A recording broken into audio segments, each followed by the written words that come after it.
പിന്നെ zinc കൊടുക്കാവുന്നൊരു option ഉണ്ട്. അത് നമുക്ക് സിങ്ക് കൊടുക്കുന്ന ആ ഒരു യൂണിറ്റ് മാത്രം സെലക്ട് ചെയ്താൽ മതി. പിന്നെ സ്റ്റൗ കൊടുക്കാനൊരു ഓപ്ഷൻ ഉണ്ട്. അതും ഇതുപോലെ സ്റ്റൗ കൊടുക്കുന്ന ആ ഒരു യൂണിറ്റ് മാത്രം സെലക്ട് ചെയ്തിട്ട് ഈ ഒരു ടൂളിലേക്ക് വരുമ്പോൾ നമുക്ക് ഇങ്ങനത്തെ ഓപ്ഷൻ കിട്ടും. നമുക്ക് എന്നിട്ട് ചെയ്യാൻ പറ്റും. ഞാൻ വഴിയെ കാണിച്ചു തരാം. ഇപ്പോൾ ഇത് നമുക്ക് ഫസ്റ്റ് വന്നിട്ട് കൗണ്ടർ ടോപ്പാണ്. കൗണ്ടർ ടോപ്പ് ഞാനിപ്പോൾ കൗണ്ടർ ടോപ്പ് ക്ലിക്ക് ചെയ്തിട്ടുണ്ട്. ഇപ്പോൾ ഒരു ബ്ലൂ കളർ വന്നേക്കുന്ന സെലക്ഷനാണ്. ഇപ്പോൾ ഞാൻ സെലക്ട് ചെയ്ത യൂണിറ്റുകളുടെ മേലെ ബ്ലൂ കളർ സെലക്ഷൻ വന്നിട്ടുണ്ട്. ആ സെലക്ഷൻ വന്നാലാണ് അതിൻ്റെ മേലെ ആണെന്ന് നമുക്ക് ഉറപ്പാക്കാൻ പറ്റുള്ളൂ. ഇൻ കേസ് അതല്ലെങ്കിൽ ഇങ്ങനെ സെലക്ഷൻ ഇല്ലാതെ കിടക്കും. അപ്പോൾ അങ്ങനെ ഇല്ലാതിരിക്കുകയാണെങ്കിൽ നമുക്ക് ഒന്നും കൂടി ഒന്ന് സെലക്ട് ചെയ്ത് കൊടുക്കേണ്ടി വരും. ഓക്കെ എന്നിട്ട് ഇവിടെ വന്നിട്ട് നമുക്ക് കുറച്ച് സെറ്റിങ്സ് ഉണ്ട്. അതിൽ ഫസ്റ്റത്തെ നമുക്ക് ഫ്രണ്ട് എഡ്ജ് ഉണ്ട്. ആ എഡ്ജ് നമുക്ക് നമ്മൾ ഈ കർവ് ഷേപ്പ് അല്ല കൊടുക്കാറ്. ഇതാണ് കൗണ്ടർ ടോപ്പ് 11 എന്ന് പറഞ്ഞിട്ടുള്ള 45-ൽ നിൽക്കുന്ന ഒരു യൂണിറ്റിൻ്റെ ഇതാണ് നമ്മൾ കൊടുക്കുന്നത്. ഇപ്പം നമ്മൾ അത് വെച്ചിട്ടുണ്ട്. നമുക്ക് മെറ്റീരിയൽ ചേഞ്ച് ചെയ്യാൻ പറ്റും. മെറ്റീരിയൽ ചേഞ്ച് എന്ന് പറഞ്ഞാൽ ഇവിടെ വന്ന് നമുക്ക് സ്റ്റോൺ ഒന്ന് അടിച്ചെടുത്താൽ നമുക്ക് ഗ്രാനൈറ്റിൻ്റെ ഇത് കിട്ടും. നമുക്ക് അതിൽ നിന്ന് ഏതെങ്കിലും ഒരു ഗ്രാനൈറ്റ് പിക്ക് ചെയ്ത് നമുക്ക് കൊടുക്കാം. ഞാനിപ്പോൾ ഒരു ബ്ലാക്ക് ഞാൻ കൊടുത്തിട്ടുണ്ട്. പിന്നെ അതിന് ഞാൻ വന്നിട്ട് കൗണ്ടർ ടോപ്പിൻ്റെ തിക്നെസ് വന്നിട്ട് നമ്മൾ 20 ആണ് കൊടുക്കുന്നത്. 20 തിക്നെസ് കൊടുക്കും. എഡ്ജ് വന്നിട്ട് 20 തന്നെ തിക്നെസ് കൊടുത്തിട്ടുണ്ട്. ഇനി അടുത്തതെന്ന് പറഞ്ഞാൽ നമുക്കിവിടെ ഗ്രാനൈറ്റ് ഈ ഒരു ഷേപ്പിൽ മാത്രം നമ്മുടെ ഗ്രാനൈറ്റ് വരെയുള്ളൂ. അപ്പോൾ ആ ഒരു ഗ്രാനൈറ്റിൻ്റെ ഫസ്റ്റ് നമുക്കൊന്ന് ജനറേറ്റ് ചെയ്ത് നോക്കാം. ജനറേറ്റ് ചെയ്ത് നോക്കിയിട്ട് നമുക്ക് ഈ ഒരു ഫില്ലിംഗ് പീസ് കൊടുത്തേക്കുന്ന ആ ഒരു പോർഷനിലേക്ക് ജനറേറ്റ് ചെയ്ത് വരുന്നുണ്ടോ നോക്കാം.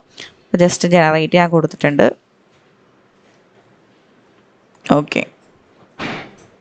ഓക്കെ ഇത് ഓട്ടോമാറ്റിക്കായിട്ട് ജനറേറ്റ് ആയിട്ട് വന്നിട്ടുണ്ട്.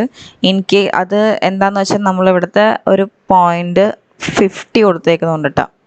ഇപ്പം നമ്മൾ ടിക്ക് ചെയ്തെടുത്ത് നമുക്കിവിടെ എഡിറ്റ് ചെയ്യാൻ പറ്റും. 40 അല്ലെങ്കിൽ 20 ഒക്കെ ആക്കാൻ പറ്റും. നമുക്ക്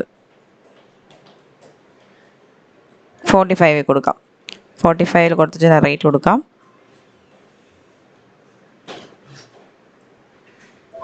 ഓക്കെ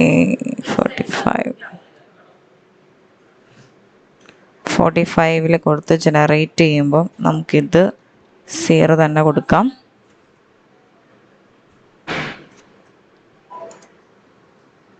ഓക്കെ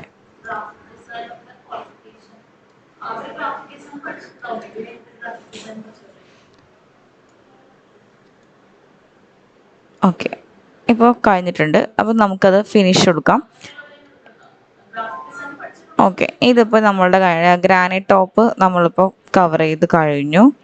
നെക്സ്റ്റ് വന്നിട്ട് ഇപ്പോൾ ഇവിടെ നിങ്ങൾക്ക് കുറച്ച് മൂവ് ചെയ്യണം, അല്ലെങ്കിൽ കുറച്ചും കൂടി ഒന്ന് വോളിനടുത്തൊന്ന് മുട്ടാനുണ്ടെന്നൊക്കെ ഉണ്ടെങ്കിൽ നമുക്കിവിടെ കണ്ടോ extend to left, extend to right, extend to front, extend to back. ഇതിൽ നമുക്ക് വാല്യൂ അടിച്ചു കൊടുത്താൽ മതി. ഇപ്പോൾ റൈറ്റ് സൈഡിലേക്കാണെങ്കിൽ റൈറ്റ് സൈഡിൽ വന്നിട്ട് വാല്യൂ അടിച്ചു കൊടുത്ത് ജനറേറ്റ് കൊടുത്തിട്ടുണ്ടെങ്കിൽ അതൊന്ന് ജസ്റ്റ് ഒന്ന് സ്ട്രെച്ച് ആയിക്കോളും. ഓക്കെ പിന്നെ നെക്സ്റ്റ് നമുക്ക് വന്നിട്ട് ചെയ്യേണ്ടത് ഇവിടുത്തെ സ്കേർട്ടിംഗ് ആണ്. സ്കേർട്ടിങ് നമ്മൾ കൊടുക്കുന്നത് ഈ ഒരു ടൂളിൽ നമുക്ക് ഫിനിഷ് കൊടുക്കുന്നതിന് മുമ്പ് ഇതെല്ലാം ചെയ്യാൻ പറ്റും കേട്ടോ. അപ്പോൾ അത് നമുക്ക് ഈ ടൂളിൽ വന്നിട്ട് ടോക്കിക്ക് എടുക്കാം. അത് സ്കേർട്ടിങ്ങിൻ്റെയാണ്. പുതിയ അപ്ഡേഷൻ വന്നപ്പോൾ പേര് മാറിയതാണ്. അപ്പം അത് ചെയ്തിട്ട് സ്കേർട്ടിങ്ങിൻ്റെ സ്റ്റൈലിൽ പോകാം. സ്കേർട്ടിങ്ങിൻ്റെ സ്റ്റൈൽ നമുക്ക് മിനിമം 100-ലാണ് കിടക്കുന്നത്. നമുക്ക് 110 ആണ് വേണ്ടത്, പക്ഷെ ഇതിൽ 100 ആണ് അവൈലബിൾ ആയിട്ടുള്ളത്. അപ്പോൾ നമുക്ക് 100 കൊടുക്കാം. മെറ്റീരിയൽ മാറ്റി കൊടുക്കാം. ഇത്രയും കാര്യം ചെയ്തിട്ട് ജനറേറ്റ് കൊടുക്കാം. അപ്പോൾ ജനറേറ്റ് കൊടുക്കുന്നതിന് മുമ്പ് യൂണിറ്റ് ഒന്ന് സെലക്ട് നമ്മൾ ഓൾറെഡി സെലക്ട് ചെയ്തിട്ടുണ്ട്. അപ്പോൾ ഇപ്പോൾ ഒന്ന് ജസ്റ്റ് നോക്കുവാണെങ്കിൽ ഇവിടെ ഈ യൂണിറ്റിൻ്റെ ആ ഒരു യൂണിറ്റിൻ്റെ താഴെ തന്നെ ഇവിടെ വന്നിട്ട് എൻഡ് ചെയ്തിട്ടുണ്ട്. കണ്ടോ? ഈ സ്കേർട്ടിങ് നമുക്ക് ഇങ്ങോട്ടേക്കും കൂടി വേണം. ഒന്നില്ലെങ്കിൽ നമുക്ക് ഈ ഒരു പോർഷനിൽ ഒരു ഗ്യാപ്പ് ഉണ്ട്. ഇവിടെ ഈ ഒരു ഗ്യാപ്പ് നമുക്ക് ഫില്ലിംഗ് പീസ് വെക്കണതിൻ്റെ താഴെ ഫില്ലിംഗ് പീസ് നമ്മുടെ യൂണിറ്റിൻ്റെ ലെവലിലേ നിൽക്കത്തുള്ളൂ. താഴെ സ്കേർട്ടിങ് ഒരേ ലെവലിലാണ് വരുന്നത്. അപ്പോൾ നമുക്ക് ഇതിൻ്റെ കൊടുക്കാമെന്ന് വെച്ചാൽ ഈ ഒരു ഫില്ലിംഗ് പീസിൻ്റെ ആ ഒരു പോർഷനിലേക്ക് നമുക്ക് കൊടുക്കണം. അപ്പോൾ അങ്ങനെ വരുവാണെങ്കിൽ നമുക്ക് ജസ്റ്റ് ഫിനിഷ് കൊടുക്കാം.